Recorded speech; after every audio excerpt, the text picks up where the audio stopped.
Hey there, guys. So, a few of you asked, what are the black circles on my back? That's from cupping. And essentially, cupping is just where you place suction cups, typically used in a lot of Chinese medicine. And, you suction the muscle tissue up. So, what it hopes to do is break down the knots. So, with traditional remedial massage, you've got deep tissue massage. So, people go in feeling quite tight and sore. And, depending on the muscle tissue and what you've done, you can develop, some call them knots. It's just sort of where the muscle tissue hasn't quite relaxed. So, if you break that down and get the muscle tissue to relax, you reduce the overall tone in the area, and in theory you do move better because the muscle tissue has relaxed and it's not stuck in a contracted state. So cupping, aims to do the same thing with the use of cups to create a vacuum, in order to disrupt or break down that so-called knot. Now, people say that the black circles is because of the toxins coming up to the surface and the rest of it. I don't really quite believe that, even though I do cupping on, individuals as part of my treatment plan. For me, I believe cupping is more the broken capillaries in the area. Yes, there's going to be some waste products, because if you have muscle tissue that is knotted, for a better word, when you do get the knot to release, because that muscle tissue is in a shortened state and contracted, the circulation in that area wouldn't have been as good. So you're going to have more chemical byproducts and waste products from cells that will have built up. So if you want, you can call them toxins. It's just cellular waste in a far more concentrated area. So yes, some of them might, raise to the surface along with the broken capillaries in the area.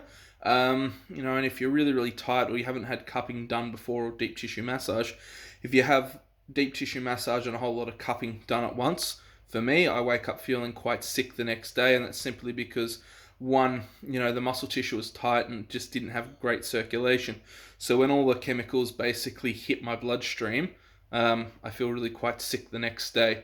So I try and use it as a tool quite regularly. I don't find it as effective as deep tissue massage, but I definitely find it effective.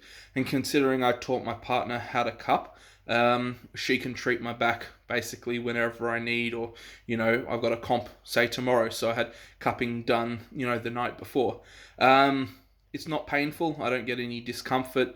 The bruises take, for me, 5 to 6 days to typically go, depending on the area. Some individuals it can take up to 2 weeks, and then for me, there's certain areas that don't really bruise at all, and a lot of it also comes down to the suction that you use. So I stick away from the flame cupping. That's where you heat up the cups and then put the hot cup over the skin to create the vacuum. I just stay away from that because, one, I haven't practiced it, and two, I don't want to burn people. And I know, if I use the suction cups, and get them to the right tightness that I want, I can adjust them versus, a heated cup, once it's on, I can't really do much about it. I can't adjust the pressure.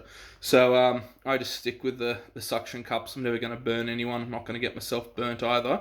And I find it's a really good method of treatment. And it's just one of the things that I use to help, maintain mobility and health of my lower back, as well as promote recovery.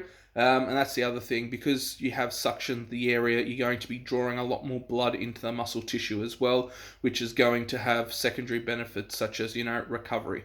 So, it's definitely a modality that I use. I still personally prefer deep tissue massage, as that works better for me, especially when people are trying to get through various layers. But each to their own. Some people respond really, really well to cupping. Other people don't respond very well at all.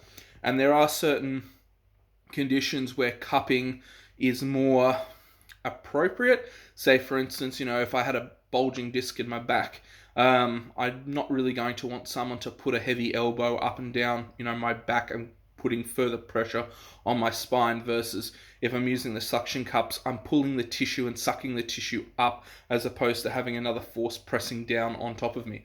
So it really does come down to the injuries you have and why you're using it. So yeah, definitely give it a try. You got nothing to lose.